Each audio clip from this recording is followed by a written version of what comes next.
guys. This one's going to be a little bit awkward because I'm not used to just talking directly into the camera, but I think it's important. I had some people comment uh, to answer some of the common questions that I get in Frozen Walrus. So I made a little spreadsheet real quick. I'm just going to go over it. It's going to go over who I am, Frozen Walrus, and the differences I see in other Toon Forks, and then like my end goal with Frozen Walrus, and what I expect from it. So, this is still kind of awkward for me, but I'm trying to get better. So I'll just go over it. Obviously, my Discord name is Lame Hillbilly. I'm going to give you the story of when I was in Snowy Owl and Arctic Fox, which are Toon Forks that I originally modded in and became the project owner of. Snowy Owl was a 30-day Toon Fork at the peak of the Toon Fork season. It had 30-day emissions, which is extremely fast and unsustainable. I think the developer just put it out there for fun, which is extremely wrong because it's investors' money. If you don't know what you're doing in this space, things like this can really wreck you. You'll have large whales taking advantage of smaller retail investors that don't seem to know what they're exactly doing. So that's exactly what probably would have happened. I became a mod 3 days into it. It was very successful at the launch because, again, it was at the peak of Toon Fork season. Everybody could win if they just developed something and you put it out there. It could look like shit, and you would get the same results. There was a large amount of people that were ready to invest in anything. And so, that's what happened. Originally, the developer was very active. He put a lot of new things out in Snowy. It did very well. But you could tell that the developer was slowly backing out. He was not very communicative. And, so when I became a mod, I was already full-time in this. And so I really wanted to push to try and do the best and network in this space and try and develop myself as a better, DeFi member. And that's what I did.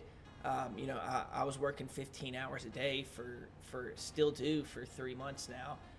And that was no different. I had no marketing budget. The developers were barely even responding to me.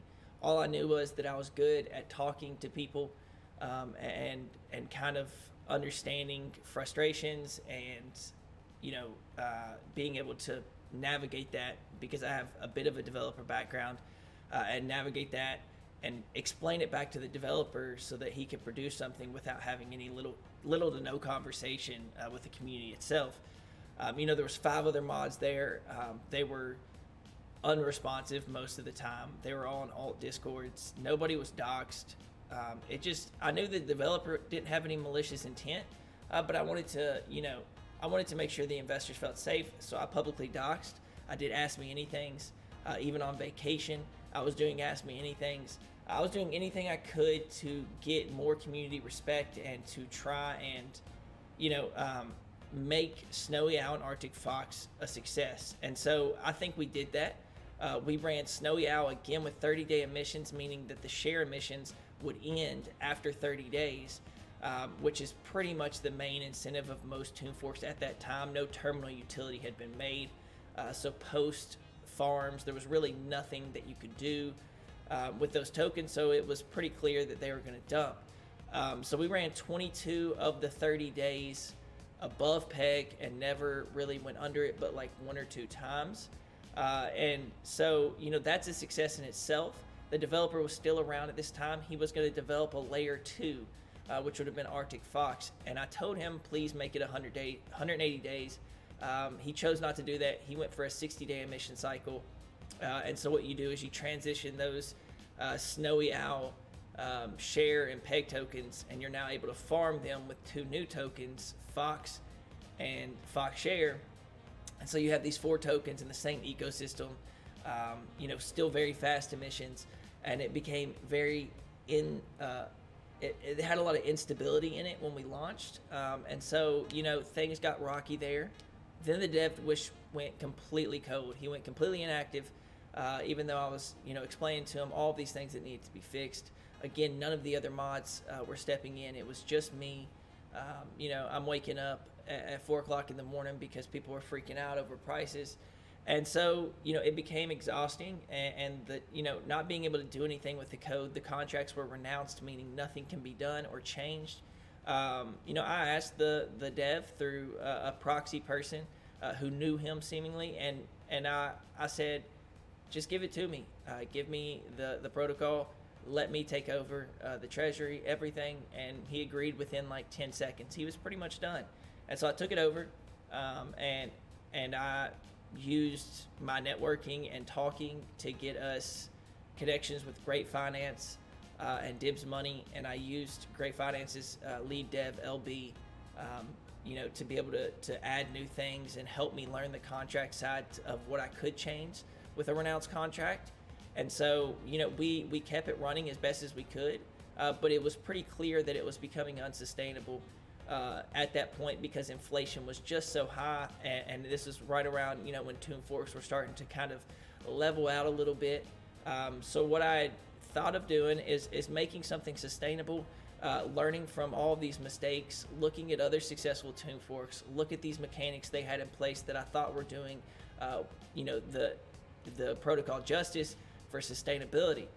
So that's what I did. I leaned on that stuff, and I started developing a roadmap and these features that I wanted. I've, of course, linked up with Dibs Money to develop this product that is Frozen Walrus now, and I'm very happy with everything that's happened so far. I think Frozen Walrus is a huge success at launch. It was very smooth. Obviously, right now the market is shaky, and we have some things to work on. But I'm very, very, very pleased with our current market conditions on Walrus and Walrus Share. And so, to leave off on that note of who I am, the reason that people have trusted me so long is because I never made a cent from Snowy or Arctic. I never took a cent. I'm full time. I've never taken a cent from this project because they were unsustainable and no one else was able to make money. I was preaching that we should keep compounding and all this stuff. It would be completely disingenuous of me to go back and start selling on top of that. So I went through a trouble period where it's still financially hard right now with Frozen Walrus launching. Hopefully things get better. But I did that because people in this space need to know that doxing, having integrity in this space, and educating new investors is just as effective as being just launching 15 projects and sucking up money from investors. It's important to me because I respect DeFi a lot. I'm so happy and passionate about working in this space, and I just want to bring positivity and education to users that want to use DeFi as a platform for their finances, and that's what I have tried to do since the beginning. And I think I'm doing a better job at that. More people are doxing, more people are seeing the benefits of being in a project like this that have no chance of rugging you, and having a leader that is still the number one chatter in both Snowy Owl discords and Frozen Walrus discords. I'm just relentless in that way, that I love community engagement, and so that's how it's always going to be. So that's it. That's me. I'm Lame Hillbilly, or Austin. And then I want to also explain kind of what Frozen Walrus is. If you're kind of new to the space, this is a Tomb fork. And so that means that it uses the original contracts from the Tomb that was on the Phantom network that was launched by Harry Ye. It was very successful, and so many people forked it. We are no different. We started with that base model. We went for 365 days of emissions. And we did some stuff that changed kind of just the normalcy of a Tomb fork. We have a dynamic APR on the boardroom that will print at different levels based on how over the peg token we are. So the higher Walrus is, the higher we print. And the lower it is, the lower the inflation is. And that is for sustainability and trying to make the best of that situation and fight it on two fronts before we go under peg and stop printing, which is when a lot of people think the success stops for Tomb Forks, which is false.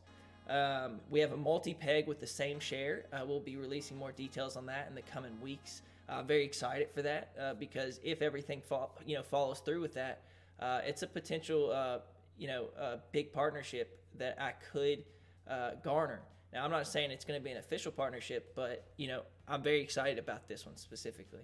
The DAO allocations we changed. We have a large amount of the expansions going into the DAO, 30%, which is it's a little bit bigger, probably about 15% bigger than most other Tomb forks. So that means every single epoch, 30% of those expansions go into our DAO. So we have a bigger control of the Walrus Fund, so that we can sell off if we're over TWAP and use for buybacks later on. And it's just better for the DAO to have this stuff because we can start building a big, robust treasury. And from that, we'll have better management on the future of our treasury and the future of the protocol. We have a tax that goes for 6 weeks for when you unstake LP. And that was going straight to the treasury as well for that protocol-owned liquidity. That's very, very important. We have the Walrus, which is a version of the curve that you see where you stake Walrus, you receive the Walrus vested over time. It's not sellable, and the more you have, the higher your yields are on your farms. So that one's really exciting. Of course, a big one is the GameFi. We're going to do a trading card game. We linked up with the people from Hatchy Pockets. They are amazing artists, and they actually have a gaming background in indie development. I'm very excited about that one coming up, and we'll release more details on that as it's more fleshed out. We're also looking to do partnerships driven with unique dynamics, ways that we can utilize other partnerships to benefit ourselves and also benefit them as well. So it's very important that we don't just do copy and paste, partnerships. To me, not saying we won't ever do that. I'm just saying it's important to me to try and find new ways. We also have a big DAO voting where we'll do weekly or bi-weekly votes for NFT giveaways for only staked BR holders. And that's with Walrus Share. So you'll only be able to participate in the allocation changes, the NFT giveaways for staked BR holders. And then mainly, we're really trying to be education driven. I want to make videos like this where I educate my community. We make YouTube videos about the very beginning of DeFi to getting into Tomb forks and making sure you understand what you jump into before you get into it, because oftentimes a lot of investors just don't do that, and they get completely wrecked early on and never come back. And I want DeFi to grow, not shrink. I don't really like shilling, so I haven't really looked to do any kind of shilling. Our Discord members are organic. We may grow slower, but that's okay. That's okay with me to grow into this. With us being in a bear market, growing into strength is much better than spiking the chart and then it dumping. And then, that's what we look to do, is get TVL over time and not TVL all at once and then exit. Similar to what you see in Genesis pools, which is what's happening now. So what I kind of expect for Frozen Walrus is steady TVL growth, team expansion, more roadmap features, sustainability overall, a healthy treasury that's constantly growing with the protocol, and an active, engaged, growing, educated community is very important to me. And that's it. I don't want to keep rambling on the video. Again, this is kind of awkward for me, so I hope it turned out well. I just wanted to get this out there so that people are able to post it in the Discord or able to see it from the outside and know, where my head's at, kind of how I respond to certain situations, and how much forethought and passion that I have for this project in this space. So thank you if you watched. I'll try and do more videos similar to this and also more educational videos. If you watched, thank you. Please join our Discord, get involved and learn what you can. But that's it. Thank you for your time.